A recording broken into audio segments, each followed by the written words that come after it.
One day, I was perusing the Gacha game subreddit, as I usually do, to see some of the worst opinions known to mankind, and I stumbled upon an interesting post about a game I had never heard of called Orisries. Bro, this looks so... What the f? What in the f was that?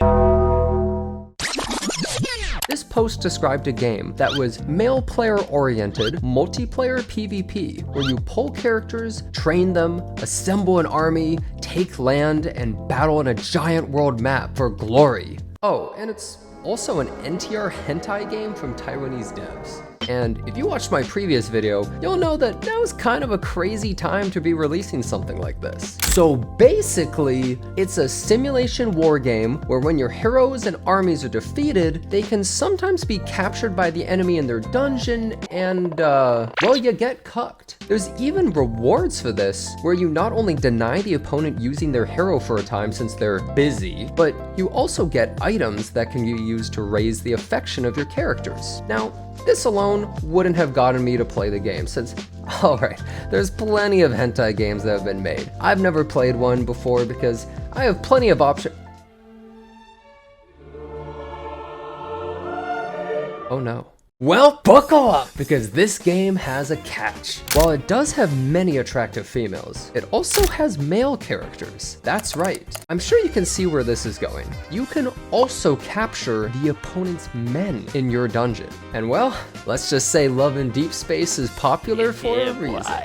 Turns out, in the beta of this game, players did not want to get NTR'd, so instead of sending their waifus into battle, they sent their men. A lot of men. Giant man-on-man gacha battles started taking place, where they would capture each other in the dungeon. All of this together effectively turned what was supposed to be a waifu game into a gay hentai game. Alright. Now you have my attention. After reading this post, I found the pre-registration page where you could pre-register and make a guild before release, which is a neat feature actually. I named my guild Ugly Bastard NTR with the tag NTR. And somehow, I had 130 people from my chat instantly fill the slots, while if I do a sponsorship for money, I get about 3 signups. So I'm glad my community's down for once. Also, if you enjoyed this video, consider subscribing to the channel and I'll be making more videos like this. While I began this game for the absurdity of the idea of this game as a joke, countless hours and $400 later, I come to you, a changed, enlightened man. This game is not only barely known by anyone, but also mostly in Chinese, causing there to be almost no information online, not even an Indian teaching video. So let me break it down. You need to at least have gotten a PhD in mathematics to understand the average combat log. Diplomacy between nations in this game is taken more seriously than in real life between politicians. Trust no one.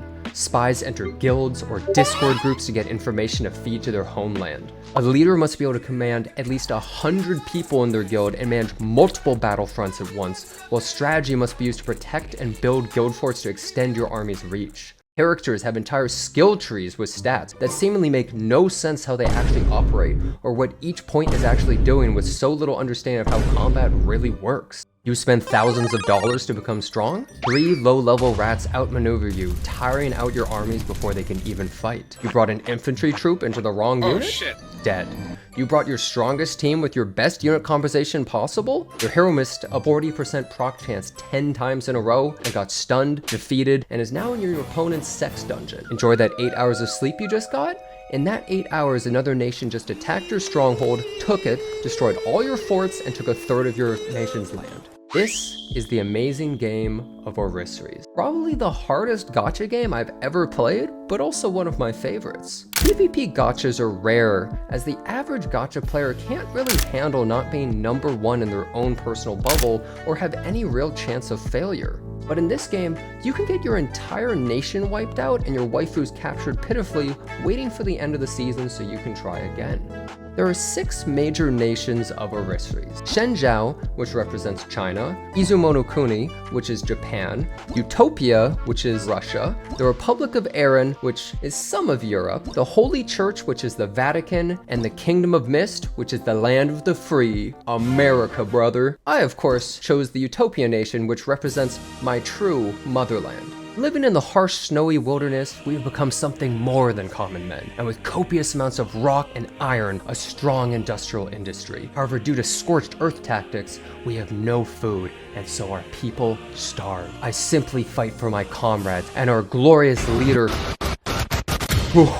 Holy! Well, how about the cash shop? As every mobile game normally shoves us in your face with 100 pop-ups and buy 1000% value pack now, 10 hours left. Somehow, this game is less pay to win than most PvP gachas I've played, as you can't buy boosts for stamina or getting troops faster, which are the most important things. Just characters and gear pulls mostly, which an army of rats can actually outplay. There's also two ingenious things in this game, innovations of the gacha genre that I've never seen before. The first is after you buy the monthly pass, this little special tab appears for a lifetime pass with a pull and extra currency every day.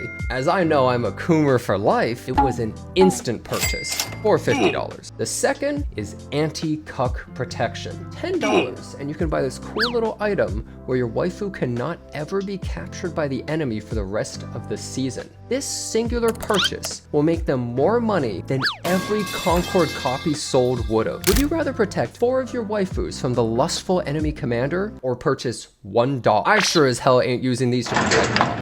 However, my enemy should definitely purchase these because Sun Tzu once said, "It is easy to love your friend, but sometimes the hardest lesson to learn is to love your enemy." And so I have taken this to heart, and I like to love my enemy very much. Next, let's talk about the community, which is probably one of the best in all of gacha games. First of all, almost every single player only speaks Chinese and lives across the entire planet, but we're all connected on a much deeper spiritual level that transcends language by a collective sense of being Coomers. They even have a neat translation tool so you can see what people on the other side of the world think.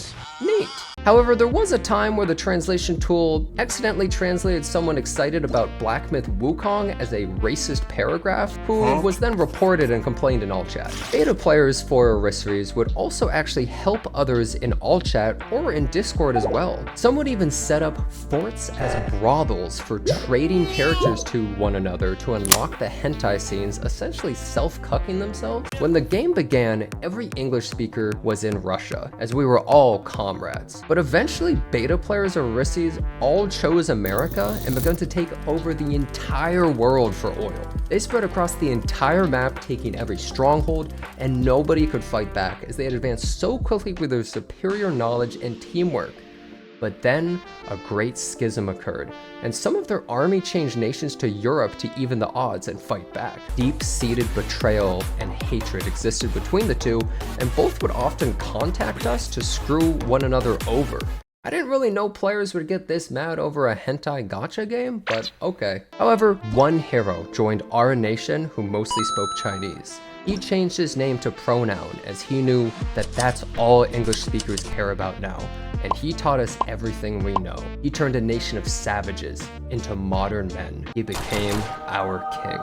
Let's finally talk about how this game actually works. So when you first look at the game, it might look like one of those trashy mobile game ads that you once got tricked into downloading where it was so absurd you had to see it for yourself, and then it's actually some garbage city builder pay-to-win game. But Orisries is nothing like that. However, it does have the similar features of having to upgrade your buildings and train troops. You send your legions out into the wilderness to capture land for resources and can only move to adjacent spaces you or your allies have captured. You also have stamina for every hero, causing you to actually have to split your forces to cover more ground over time. Every space has a battle where after you win, you obtain the land and it becomes truced, an unattackable space for 5 minutes from foes. From these battles, your heroes gain levels and gain more talents and skill points. If you're lucky, you may even capture a male prisoner in your dungeon like Li Dingshan. As you level your armies, you can have more troops, which are broken into categories of cavalry, ranged, or infantry, and either physical or magic damage dealers. Troops can be the main DPS of your army, or they can buff the leading hero to become your main DPS, or even be tanks to soak the team damage. Also, you can only move so far out of range of your main base, and you need to build fortresses to extend your range. All of this combines to make the game a gradual take over the entire world map, with strongholds as one of the most important areas to take and what causes most wars between countries. Somehow this reasoning for war makes more sense than any in the 21st century. As the season progresses, new chapters open up which add effects to the game, such as extra experience gain or unlocking the most important capture point, the Sanctum of Genesis, which is the goal of the game and where all of the world's pirated anime is stored now. While this all sounds simple, truly understanding it makes a difference. At one point, we had a war with America for 5 days straight,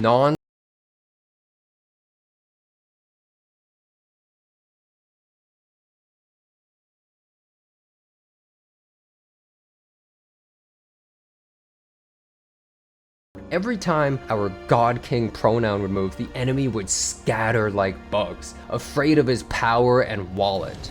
Over 1 million troops died in this war, actually making it more deaths in this video game than the entire American Civil War. While America is powerful and also had whales, we employed guerrilla tactics and used non-stop rat armies to stall them. Rat armies were singular heroes with small troop numbers that could dominate taking land quickly and efficiently. Even though one whale could beat anyone in a straight-on fight, 3 rats could take every adjacent space so they couldn't move without wasting all their stamina. If a unit spends 5 minutes walking to a space, you can just take the space they were moving to or the connecting land, and since they can't attack anymore, they just walk back like a moron, wasting all their time and stamina. We became the Rat Legion, outmaneuvering our foes and wearing them out. Eventually, however, their superior numbers and wallets definitely beat us back. The stronghold was lost, and they began to encroach our inner land and attempt to take a tunnel to the mainland. However, the leaders of each nation eventually came to a truce, as coming to close to a week of players non-stop playing a hentai game at school or even work and staying up at night just to contribute to the war effort got a little bit out of hand, and if everyone really needed a break to actually catch up on their lives. The Cold War had begun. By the end of the season, eventually everyone just set up a giant brothel XP trade hub in the only land in the game that cannot be owned, a neutral zone. Players spend their days counting down the season by self-cucking themselves by sending troops to other people's forts, or vice versa, and we wait for a new battlefield and new allies to meet. I look back on my fond memories of the season. I've connected with people across the globe who don't even speak English in a hentai game, found friends among them. Even some of them watched my stream and would talk and chat using translators. I entered this game expecting gooners, but I found a gooner family. I hope you enjoyed this video a bunch. Thanks for watching. Subscribe to the channel for more, and I hope to see you next time.